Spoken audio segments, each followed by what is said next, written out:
Hi, I'm Jenny Fish with One Big Happy Yarn Company, and welcome to episode 10, the final episode of our 2024 Block of the Month Knit Along. We are going to be working on seaming up our blocks and adding an I-cord border. Look at this beautiful, beautiful blanket.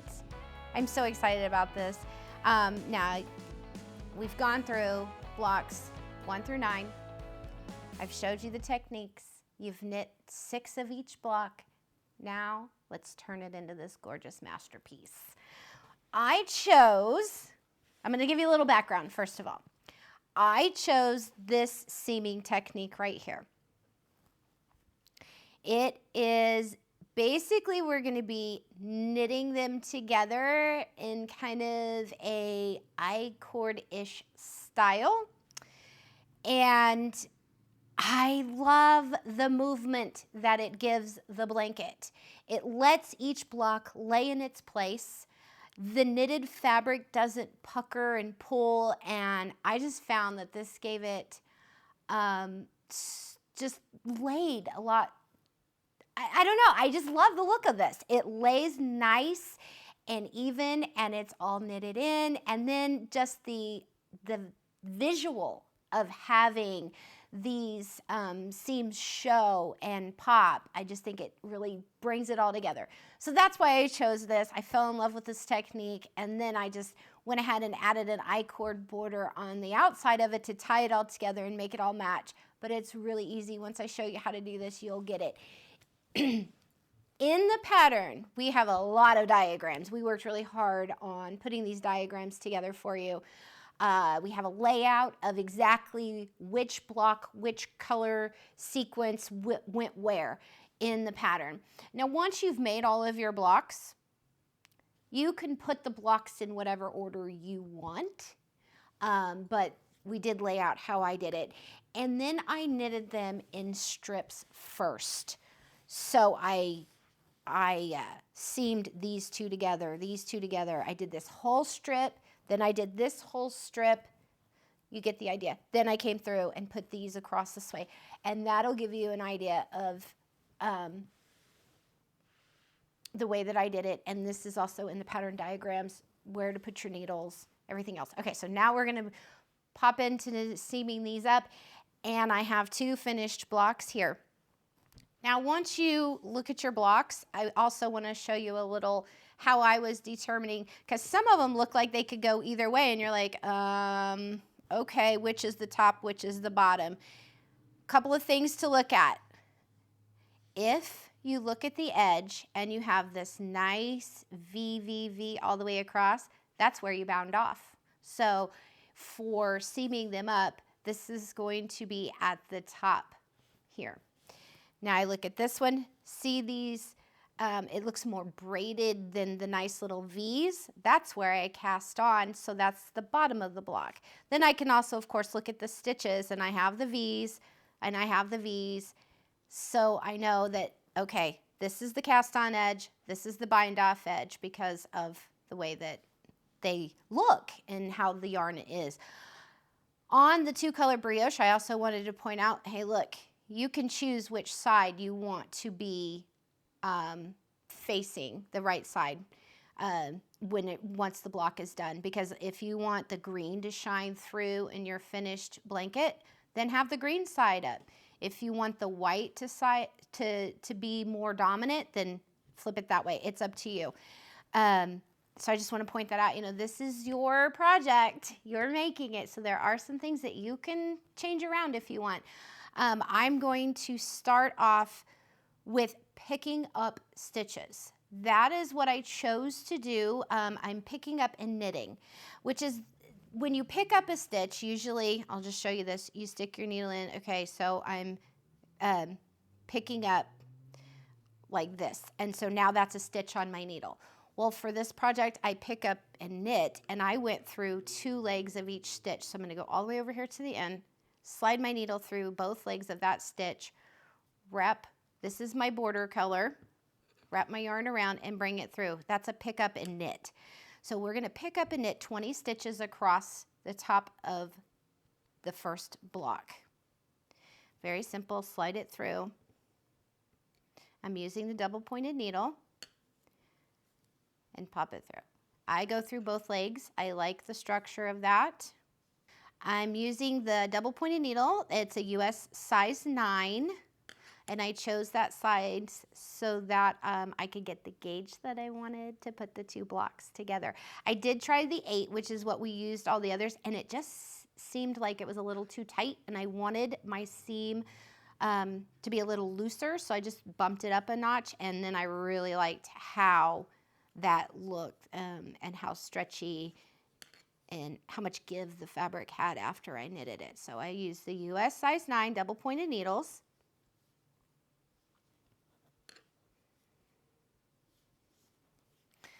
Almost done here.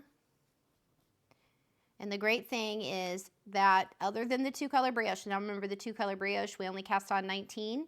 All the others, and then the mitered square, we cast on 40, but we're, you know, half of that is 20. So that's 20 is our golden number here. So I'll go back and count. 5, 15, okay, I got 2 more. And sometimes it might be a little hard, especially if you like pulled it really tight when you bound off at the last stitch. So don't hesitate to kind of stick your needle in there and pull it apart a little bit to see where that final stitch is if you can't find it. Mine is right here. And on this one, I don't want to fight to get under 2 legs. So this is just 1 stitch I'm going to go under for this last one. And right there. Okay, so now I have 20 stitches on this needle. Now I'm going to pick up another double pointed needle. This is the bottom of the 2-color brioche, and I'm going to turn it upside down, and I'm going to start picking up right here. And I'm going to continue with the same yarn. I'm going to let this hang out here, and now I'm going to pick up these stitches across here. Pick up and knit 20 across. Now this is the one that had 19, so we kind of have to get inventive on the end and add an extra stitch. And I just picked that up on the side, and I'll show you when I get there.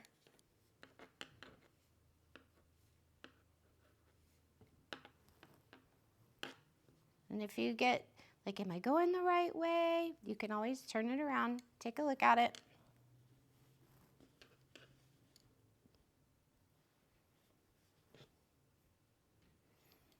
There's my bind off edge. So, yep, just don't hesitate to stop for a second and double check, make sure you're going the right way.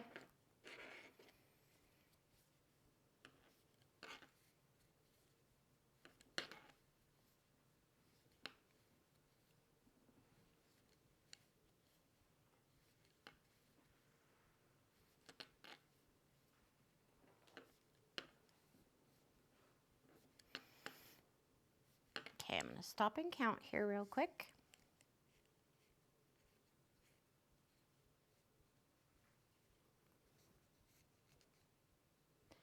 1, 2, 3, 4, 5, 10.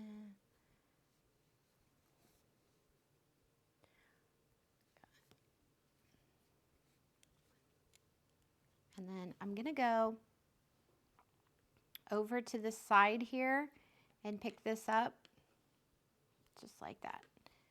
There we go. Now I want to show you what this looks like when I lay it down like this.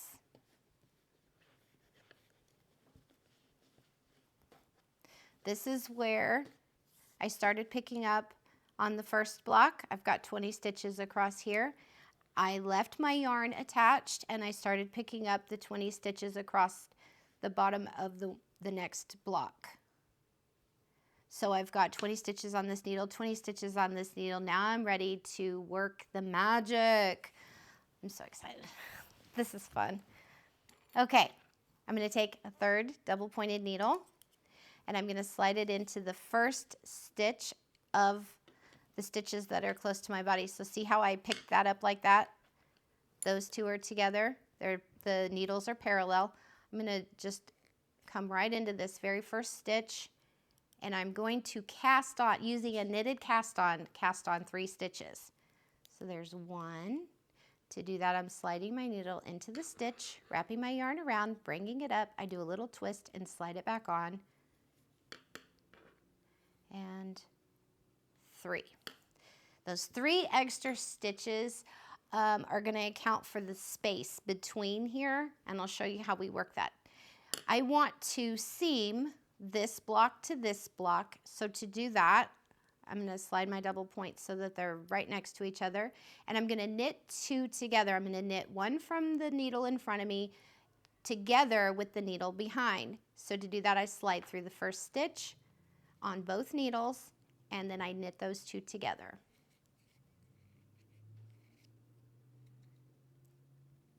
Then, because I'm creating that space between the 2 blocks, I'm going to simply knit 1 stitch.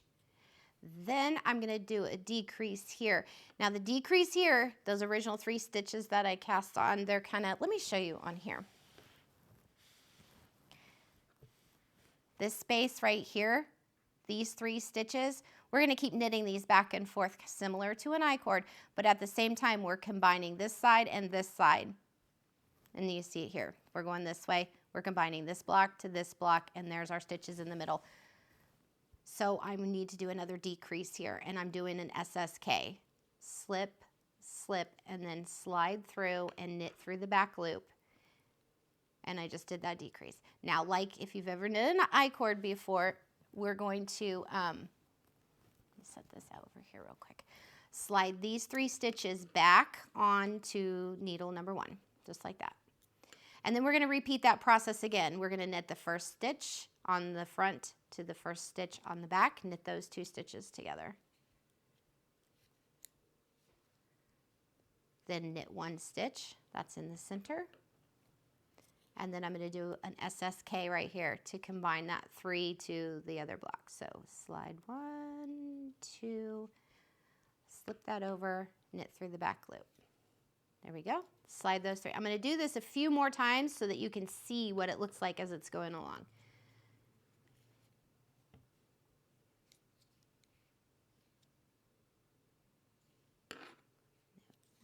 One and then another decrease.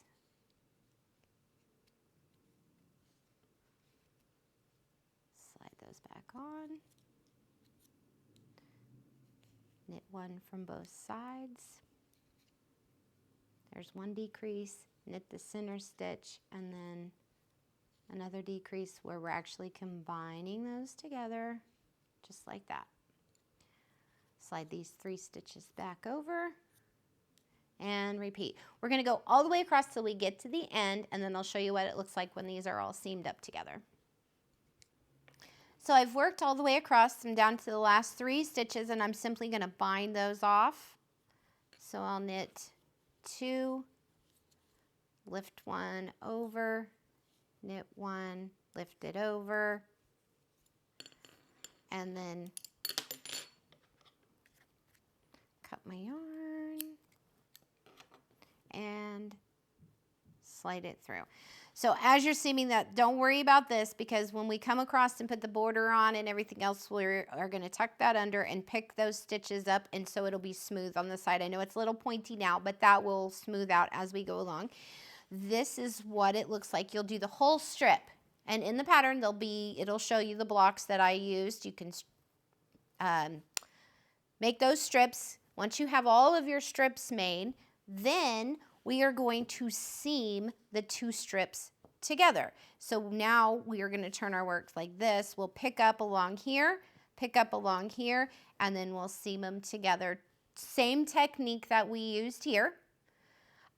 You'll pick up and knit along the edges of each one. Make sure there's 20. Now for the center, there was 3 stitches that we cast on. There's going to be 3 stitches that we pick up in the center section here, and then 20 across here. And I did it in these like little sections so that I could continue using my double pointed needle. So I picked up 23 the first time, popped over to here, picked up the 3 here, the 20 here, then knit it. When I got here, I just did the same thing again. And I found that I didn't need to cut my yarn when I got back over to here, when I finished this section up, because my yarn was right there already, and then I just continued on. But you can cut your yarn. You'll have enough that if you feel more comfortable cutting the yarn and weaving it in. I was just trying to be a little conservative with my yarn and a little less weaving in. But Once you have all of that, then your blocks are seamed. And you'll have everything here crisscrossed just like this. And then we'll be ready to start on the border. So an I-cord border, that's what I'm going to be putting on the blanket. I have a little sample here where I'm going to show you how I got started.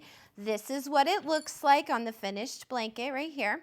This is where I started. I worked the I-cord border all the way around, and then when I got here, I did a little grafting to finish it off. So I want to show you on this piece here how we work across these areas here. See how the I-cord border just kind of comes up and over and around? This is the same technique that you'll use when you're also seaming it up, how you just work into those stitches and they just fall right into place. I'm going to start right here in the middle. I didn't want to start on an edge for this because I wanted a space where I could graft them when I'm done. And grafting is where you use needle and thread or needle and yarn, and you kind of manipulate the stitches so that it looks like they were knitted, and I'll show you that. First off, we're going to cast on 3 stitches. So I'm going to use the long tail cast on 3 stitches. 1, 2, and 3. I'm sliding these to the other end just like you do with an I-cord. Whoopsie.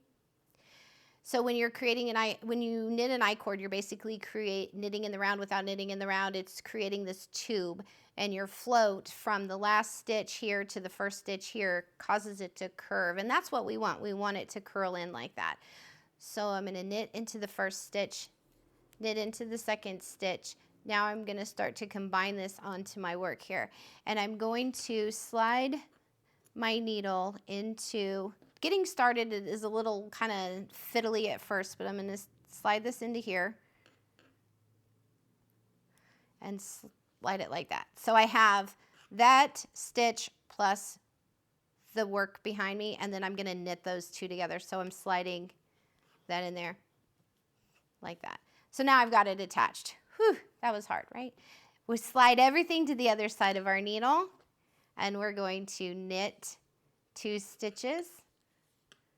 1, 2.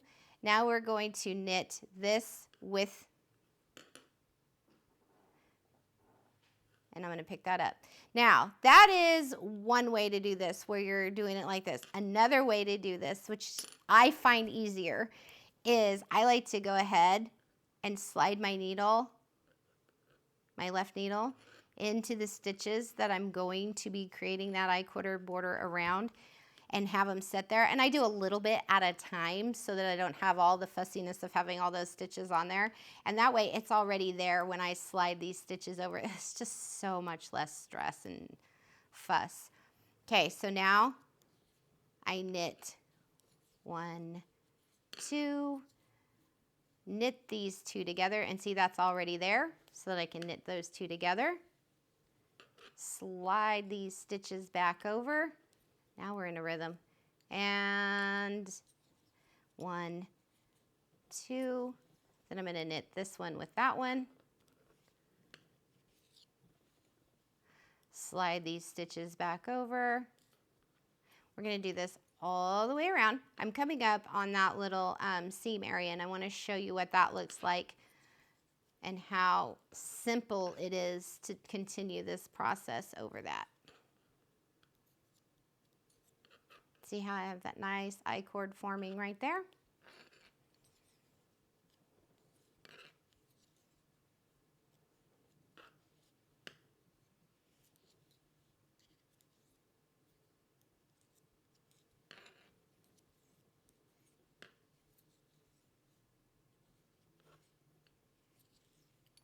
Okay, now I'm here.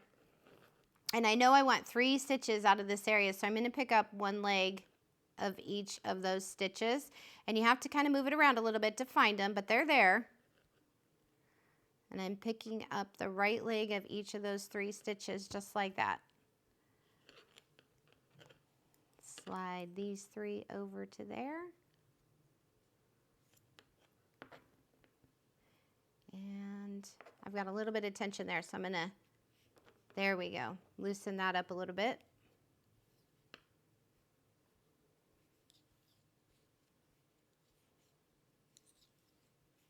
Then knit those two together. Slide them back. I'll finish these up and then I'll give you a look at what it looks like. 2. Knit those two together.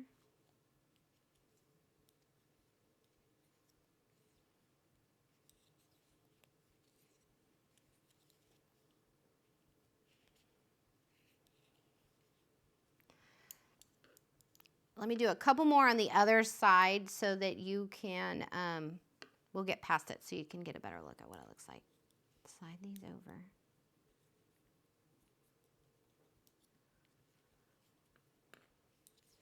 One, two. Those two together.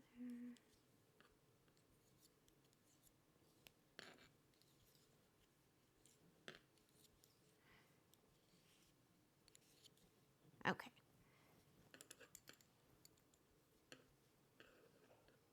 And just put a locking stitch marker on these so I can lay this down flat and not lose those stitches. Okay. See how pretty that is? It just rides right over that seam. This is going to go all the way around our work. Then when we get back to here, I'll show you how we graft those together. Okay, so look how well that goes over that seam right there. There's our I-cord border. It's rolling over the edge, encasing those stitches nice and neat and pretty. And now I'm going to go ahead and come back and show you how we work around the corner, because we have to add a couple extra stitches in there, and then how we graft it up, how we meet the two sides to get a nice neat edge. Okay, so I picked up some stitches over here so I can work around this corner and then show you how I seamed it up. I'm going to go ahead and finish off this one stitch. In each of the corners, I went ahead and picked up a couple extra stitches to give it some extra fabric to go around that corner so it'll lay nice and neat. And to do that, honestly, I got creative.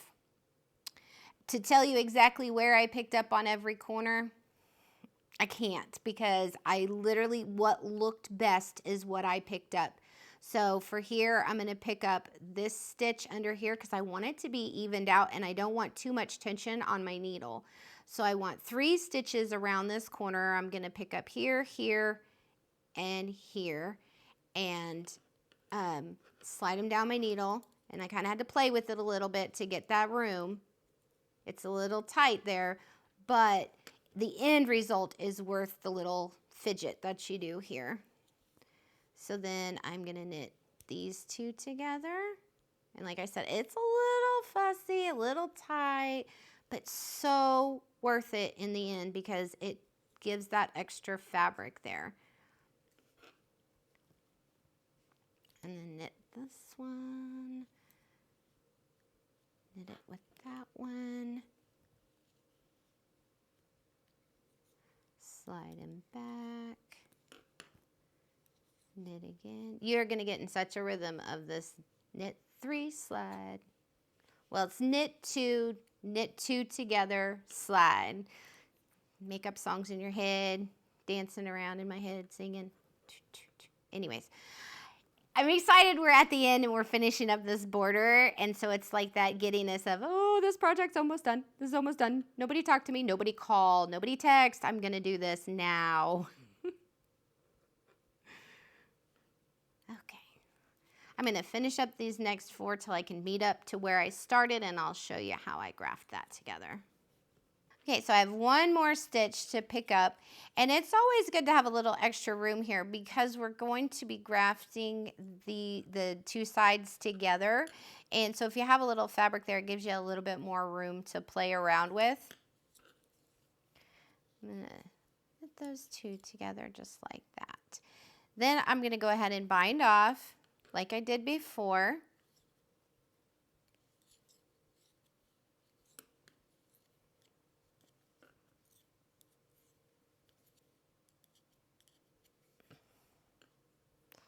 And this time I'm going to leave a little bit of a longer tail because I want that extra to use to graft these two together. So I have, this is where I started, this is where I ended, and I want these two to look like they were meant to be together. I want them to look like this. So let me get my stuff over here, get my tapestry needle, and I'm just gonna kind of, almost like a duplicate stitch, put them back together. So here we go. Bind them up, or line them up. Got binding on the brain. Find those 3 stitches, and the last stitch is on this side, and there's the first stitch. So I'm going to come down here to the base of this stitch right here, and I'm going to come through here, and that tugged that in there a little bit. Then I'm going to come up through the bottom 2 of the stitch above, just like this, and then I'm going to come back down where the end of that stitch was, like that. Then I come over to the next one, and it is right here. It's way down here. It moved on me, but it's way down here. I'm going to go through the bottom of that stitch, then I'm coming up to that other one's on the other side of my work, through the 2 legs of the stitch above it. And I'm going to cinch these up and kind of poke that back there. Go back down through the center of that stitch. Then on the next one, and like I said, these are curving over, so they're kind of hiding from me, but it's on the back side of the work. I'm going to go through this bottom of that, turn this over so I can see it a little better. Here's that stitch from above right here. I'm going to go through those 2 legs. Poke this over here, and then back down through the center of that stitch. Then I'm going to turn around and look at it on the right side and make sure I like it. It does have a little bit of a bulkiness, but when I weave in this end down here, I can kind of adjust that. Like I said, I just kind of duplicate stitched the 2, grafted them. It is similar to the Kitchener stitch. I mean, you could do that obviously as well, but I just thought, wow, that doesn't look bad at all. And see, here it is on this one. There's a little bit of a little bulb there, but in the grand scheme of things, I don't see it when I look at it. So I hope that doesn't bother you either. So now we've finished the I-cord border. We've got this all done. It's time to go in and weave in all of your ends. It's okay, it's super easy. Just have a weaving party, a weaving ends party. I used a lot of duplicate stitch when I weaved in those ends. So let me tell you a little bit about blocking when it came to this project. This yarn is amazing, and honestly, all I had to do was a little steam block for each block to get them to lay down so I could measure them, make sure they were proper 5 inches where they needed to be, and then I was ready to go ahead and start the seaming. Super easy, not too difficult. Just get your steamer and go to town. If you haven't started this and you still want a kit, check the description box below for the link. And also, if there's any of the other blocks that you want to check out, we have the playlist available for you, so you can jump in on any of the blocks and learn those techniques as well. We do have our Block of the Month group on Facebook. We would love to see your progress, any photos that you have there. If you do have any questions, feel free to ask them on there, and we will do our best to get back to you very quickly and help out where we can. This has been a grand adventure in 2 color knitting techniques. 9 different techniques we went over, so pat yourself on the back. This is a great job. You have a lot of information that you can now add to your knitting toolbox and be prepared to enjoy other projects and pull these out as needed. Thank you so much for joining me for the 2024 Block of the Month Knit Along. Happy knitting!